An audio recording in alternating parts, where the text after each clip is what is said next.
Salut tout le monde, je suis super contente de vous retrouver aujourd'hui parce que j'avais envie de vous parler d'un truc qui est le suivant. On est d'accord qu'il y a des jours où on rentre chez soi, on pose son sac et on sent que ça ne va pas du tout, n'est-ce pas? On se sent lourde ou alors on a l'impression que les murs nous oppressent un peu. Au lieu de se reposer, on est là comme ça, hein. C'est normal en fait. Si ça vous arrive, c'est parce que votre maison, ce n'est pas juste 4 murs et un toit. C'est votre deuxième corps. C'est le prolongement de votre énergie. Et si ça bloque dans votre salon, il y a de fortes chances que ça bloque aussi dans votre vie, dans votre créativité, dans plusieurs aspects différents. Alors, je me suis dit qu'on allait lancer une petite série ensemble et on va parler de comment remettre de la vie et du mouvement chez vous grâce au Feng Shui et grâce à l'art vibratoire, bien sûr. Tout d'abord, c'est quoi ce truc? Bon alors, le Feng Shui, on entend tout et n'importe quoi là-dessus, hein. On s'imagine qu'il faut repeindre ses murs en violet, mettre des carillons partout, des dragons, des gris-gris, etc., bouger le meuble. Mais en vrai, c'est super terre à terre. Littéralement, Feng Shui en chinois, ça veut dire vent et eau. Et c'est juste l'art de faire circuler ce qu'on appelle le qi, donc l'énergie de vital correctement. C'est comme l'eau d'une rivière, donc si elle s'arrête, ça croupit. Si elle va trop vite, elle emporte tout et détruit les choses dans son passage.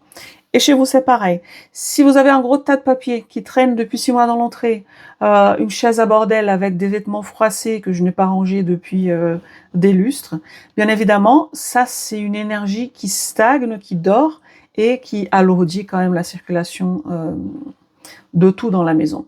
Donc le Feng Shui, c'est simplement apprendre à écouter ce que votre intérieur vous raconte, c'est redevenir complice avec son espace. Pour le programme que j'ai prévu, donc ce qu'on va vivre ensemble, on va faire ça étape par étape, parce que je ne veux pas vous perdre dans des explications trop compliquées.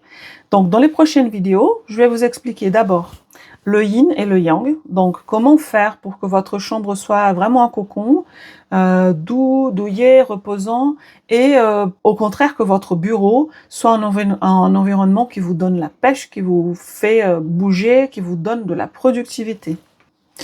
Ensuite, on va aborder les 5 éléments, donc le bois, le feu, la terre, etc. Et comment les marier pour que l'ambiance générale de la maison soit justement bien équilibrée. Et troisièmement, le bagua, c'est le moment que je préfère. C'est comme une carte magique qu'on pose sur votre plan pour voir où se cachent vos blocages, que ce soit pour l'amour, pour l'abondance, pour tout genre d'aspects de notre vie qu'on veut améliorer. Ça, c'est l'aspect un peu plus traditionnel du Feng Shui. Donc, il y a aussi ma touche personnelle, donc, dans l'art vibratoire. C'est quelque chose que j'apporte en plus. Mon art là-dedans, qu'est-ce qu'il peut faire? Bon, pour moi, en tant qu'artiste, le Feng Shui, c'est aussi et avant tout une question de vibration. C'est pour ça que dans mon atelier, je crée des œuvres signatures, en plus de mes tableaux, bien évidemment. Donc, ces œuvres, c'est, vous savez, des galets, des bougeoirs, des choses qui sont faites spécifiquement pour ça.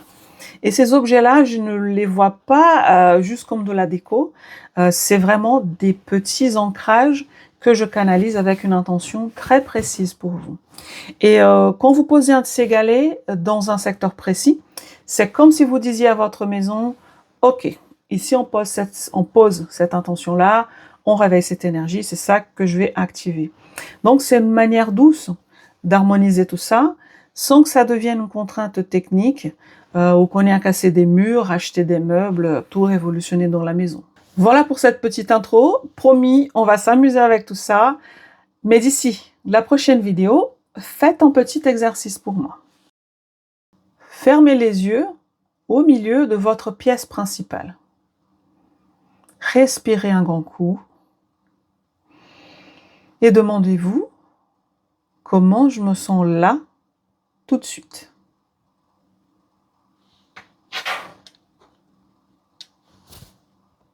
Notez-le, on en reparlera. En attendant, bien sûr, abonnez-vous pour ne pas louper la suite. On va parler du yin et du yang dans la prochaine vidéo. Et entre-temps, je vous envoie plein de belles ondes et je vous dis à très vite.